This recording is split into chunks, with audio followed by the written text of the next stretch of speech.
But the really important first order of business, this is rose, not pink.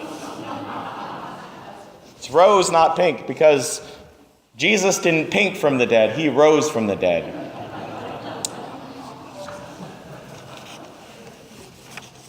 So it's rose. So today we celebrate Gaudete Sunday, or the Sunday of joy. As we hear, it's the entrance antiphon for the Mass, rejoice in the Lord always. As we also heard in the second reading today, rejoice in the Lord. I say it again, rejoice. Paul exhorts us to rejoice. But I think it's important to note that Paul, when he writes these words, rejoice, do not be anxious about anything, he's not just writing these in his comfy chair back at home. He's writing these words while he's in a dark dungeon, in chains, imprisoned. And in the midst of this, he's telling them, rejoice, be joyful, let your joy shine to the world. How is it he says this? I think we often conflate joy and happiness as the same thing, joy and happiness. And while these are certainly very interrelated, joy and happiness is refers to our emotional reaction to a circumstance. That something is going good and well, and so we are happy. But joy is something much deeper. Joy isn't simply an emotion, and joy is not something, true joy is not something that's based on merely our life circumstances or situation. So what is true joy? One of my favorite saints, St. Francis of Assisi, was once asked this by his brothers in his religious community. St. Francis of Assisi renounced everything, worldly possessions. He came from a noble family, was well off, could have had lots of money, a good inheritance, even had some promise of being a great knight. But he renounced all of that to live as a poor beggar. And people thought, why would anyone do that? To choose a miserable life. And yet, he was one of the most joyful people that anyone ever knew. And so one day, people came to him and asked him, Brother Francis, what is true joy? So he says, sit down, I'll tell you, what is true joy? And he goes through this list of all these really good things. He says, if bishops and kings had conversion of heart, if they renounced their riches and joined our order, if our little order of friars doubled in size, that is not true joy. He said, if an entire nation converted, and if they joined our order, they renounced their riches, that is not true joy. And he says, if God does great miracles through me, where people are healed, that God miraculously heals many sick through me, that is not true joy. So what is true joy? He says, this is true joy. If I'm returning from a faraway country, and in the middle of the night I come here to our house, and it is wintertime and muddy, so cold that even icicles are hanging from the bottom of my tunic, that they hit against my legs, and my legs are bleeding. And thus, besmirched by cold and ice, I come to the door, and after I've knocked and called for some time, one of the brothers comes to the door and asks who's there. I answer, Brother Francis. And then he says, go away. This is not a decent hour to be going about, so you won't get in. And if I would again insist, and he says, go away, you're no more than a simpleton and an idiot, so don't come back again. We are so numerous and such that we have no need of you.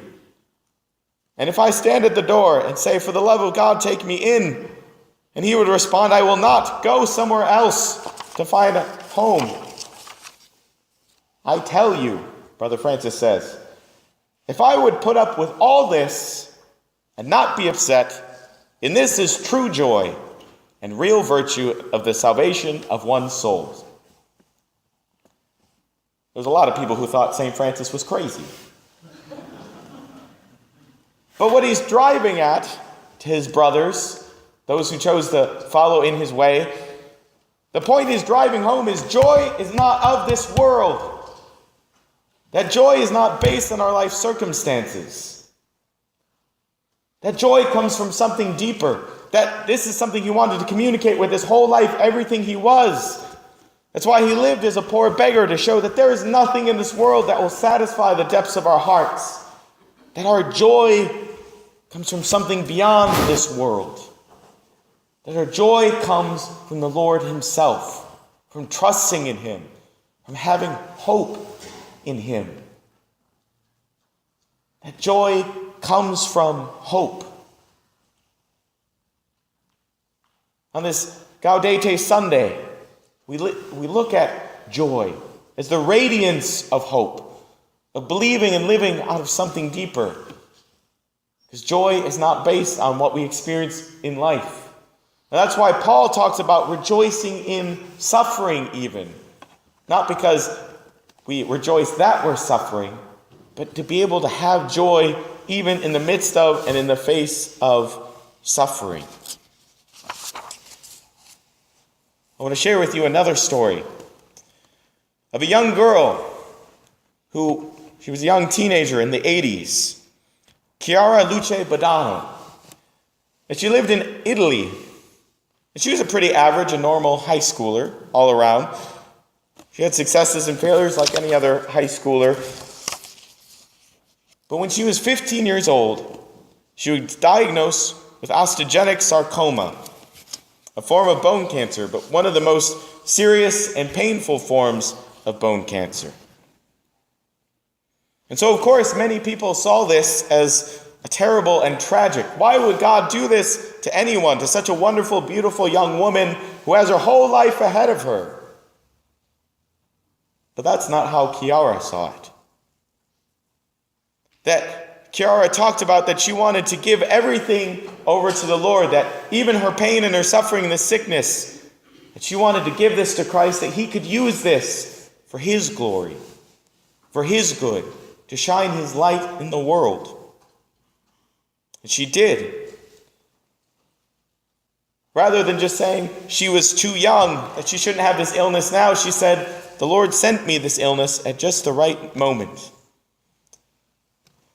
And when she went into the hospital, she said, she noted in her diary of how everyone around her was asking for a miracle for her to be healed. But she wrote, "But I cannot bring myself to ask for this. I offer everything to him, my failures, my pains, and my joys to him. Starting again every time, the cross makes me feel all its weight. But the important thing is to do God's will. I might have had plans about myself, but God came up with this. This sickness came to me at the right time. However, you can't even imagine what my relationship with Jesus is like now. I feel like Jesus is asking me for something more, something bigger. I might be on this bed for years, I don't know.